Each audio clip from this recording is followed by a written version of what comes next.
Ah, c'est un ouf, mais les Pourtant, le mec, vas-y, il mon veut gars. premier sur On est pas l'info. bien, là. Bienvenue au Café du Coin. Comme vous le voyez derrière moi, Binance est en train de se faire défoncer.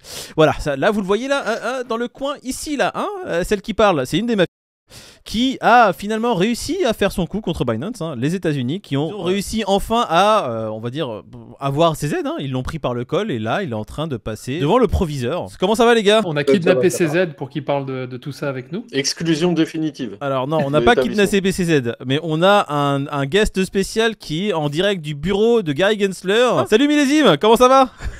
Bonjour à tous.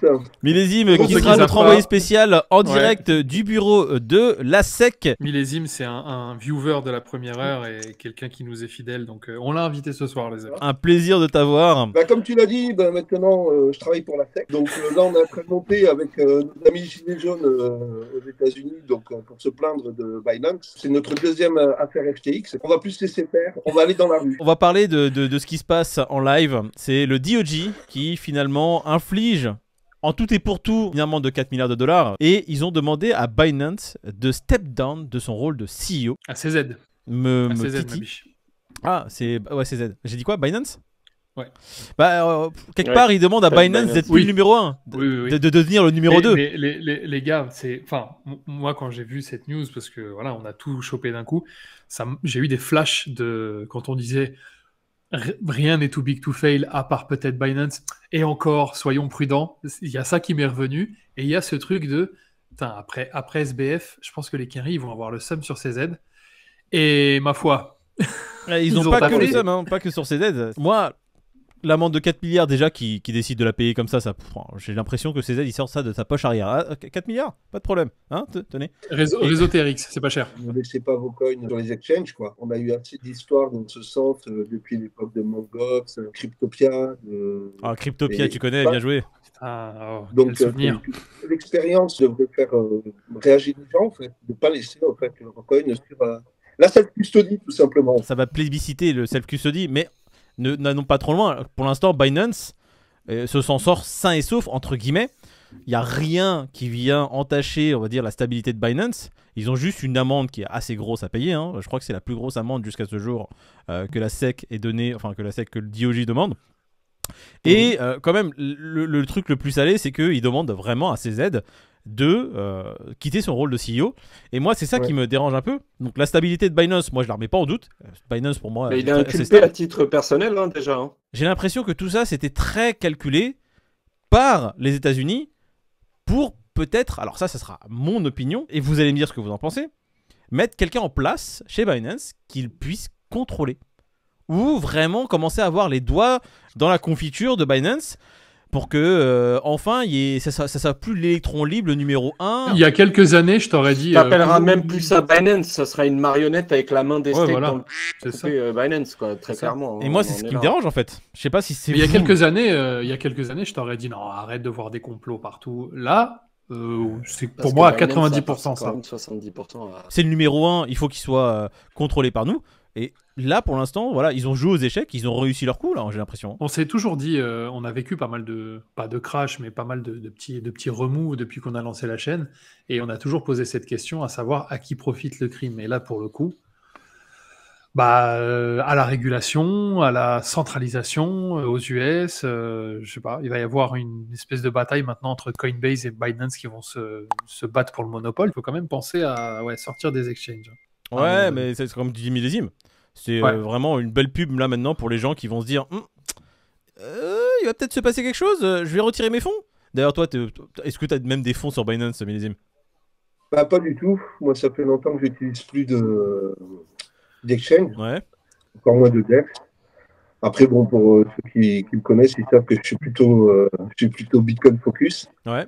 Donc, on le voit avec cette belle décoration derrière. Hein. Mais décoration qui est évidemment le bureau de Gary Gensler.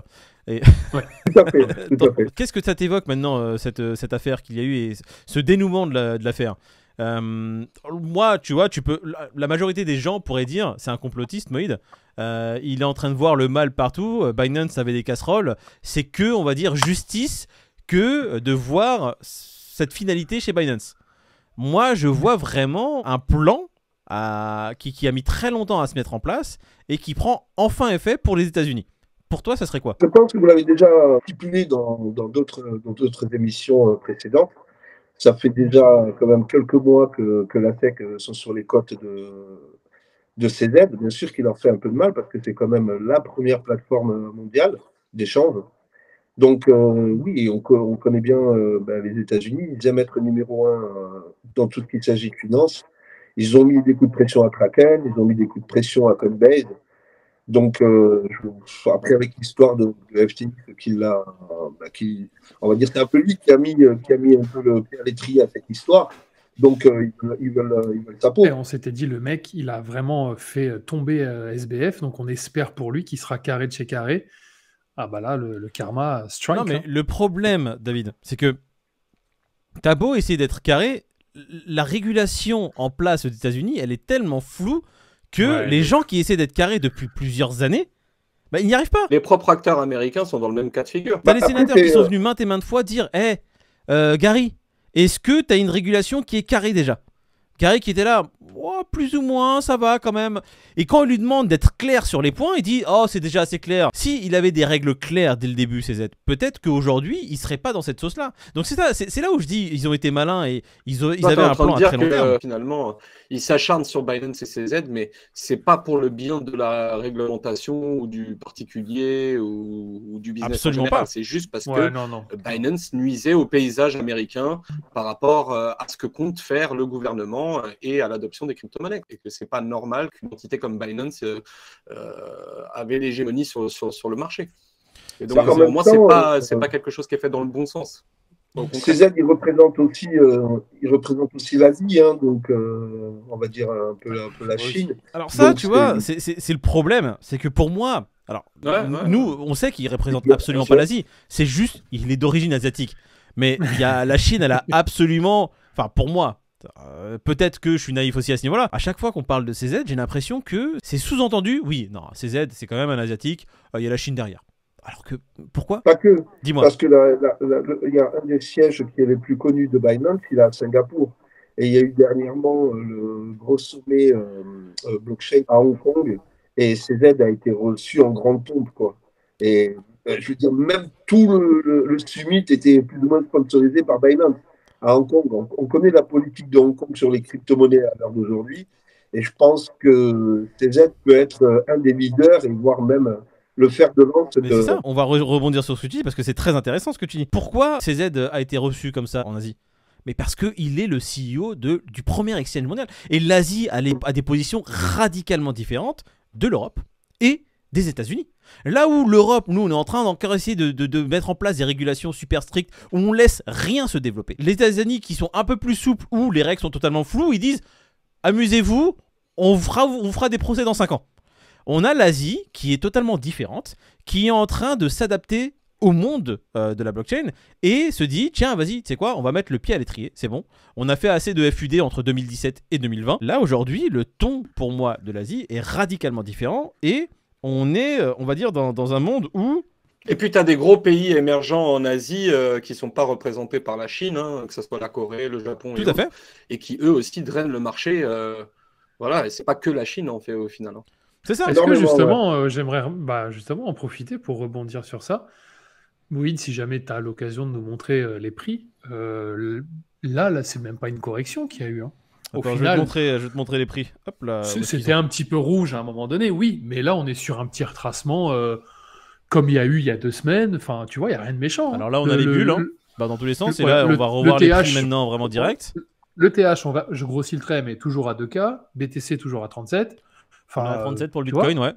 On est à 1996 pour l'Ethereum. Bon, le Doge, il a pris un sacré coup. Il est à 0.075. S'il vous plaît. S'il vous plaît. Oui, c'est vrai qu'il avait bien pump ces derniers jours, mais écoute. Remettez le Doge à $1. Le BNB qui a méché un peu montagne russe, mais franchement, c'est à voir demain, à voir comment va réagir le marché asiatique aussi, tu vois. Mais honnêtement, j'ai l'impression que les gens se disent bon, une affaire de plus, tranquille. La news a été digérée assez rapidement, je suis d'accord avec toi. Incroyable. Alors, il y a juste le BNB qui a fait un bon pump-up, le BNB qui est monté à 275 pour... De 40 ou de 39, je crois encore. C'est ça, 240. 243. Ceux qui s'étaient placés sur le BNB, buy the rumor, sell the news, ont bien réussi leur coup. Je pense qu'il y a eu des shorts et des longs qui ont été placés au bon moment. Ah, il y a eu du chassé-croisé. Revenons-en à l'affaire de Binance, parce qu'on va recentrer un peu le débat là-dessus. On serait dans quel mood là du coup? Qu'est-ce qu'il faudrait faire? Ça va pas changer grand-chose, quoi, parce que CZ, il peut aussi bien continuer à diriger dans l'ombre. L'affaire Binance, moi, me rappelle, comme je vous l'ai dit tout à l'heure, c'est l'affaire, que ce soit Mangos, Bitfinex, Cryptopia, BitGra, et ça s'est toujours plus ou moins passé Oui, il y en a.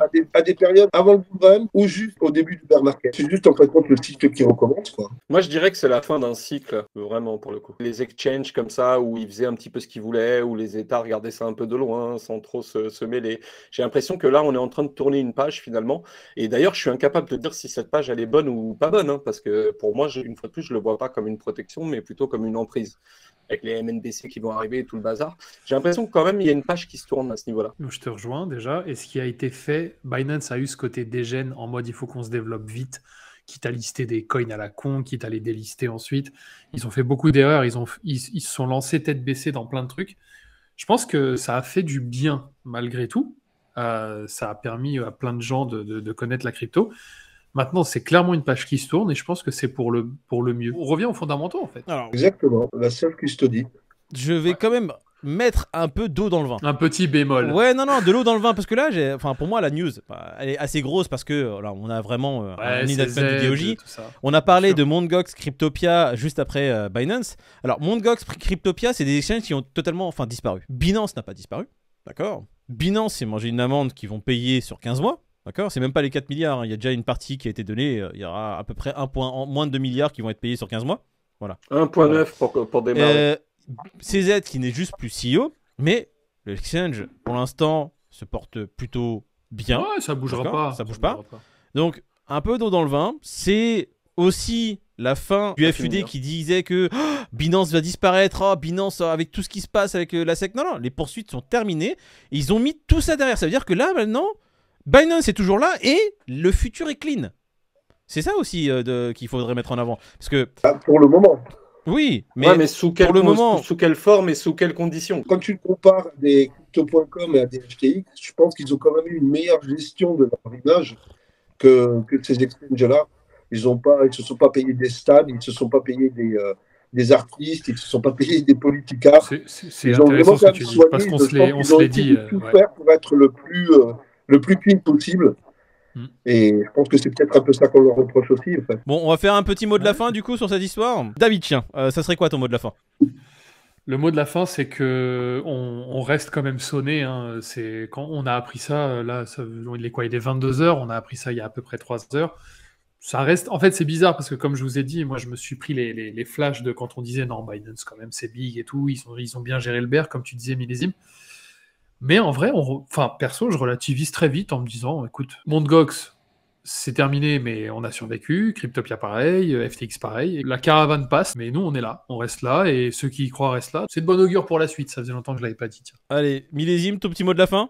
Je dirais, comme le dit ce gilet, c'est Buy Bitcoin et Staxa. Parfait. Non, mon petit mot de la fin, c'est que Binance est toujours présent. CZ n'a juste plus le titre de CEO. Ils n'ont plus, entre guillemets, de casserole au cul, et la SEC, il n'y a plus de charge, en fait. C'est très bien. Et 50 millions de sa poche, pour l'instant. Oh, écoute, c'est juste une petite broutille. Relativisons, le marché semble déjà avoir pricé la news, hein. On va remettre les petits prix. On va dire pas d'affolement?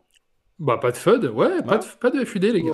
Pas de FUD. Parfait. Y a pas de raison. Une émission assez courte et assez rapide. On voulait simplement regarder un peu ce qui se passait sur le marché et en parler avec vous. Si vous avez aimé cette émission, n'hésitez pas à vous abonner. Ça nous permet de nous soutenir. Juste nous abonner et liker. Et regardez cette vidéo. Hein, regardez celle-là. Si tu veux pas regarder celle-là, c'est pas grave. Regarde celle-là. Voilà. Y a celle-là. Allez,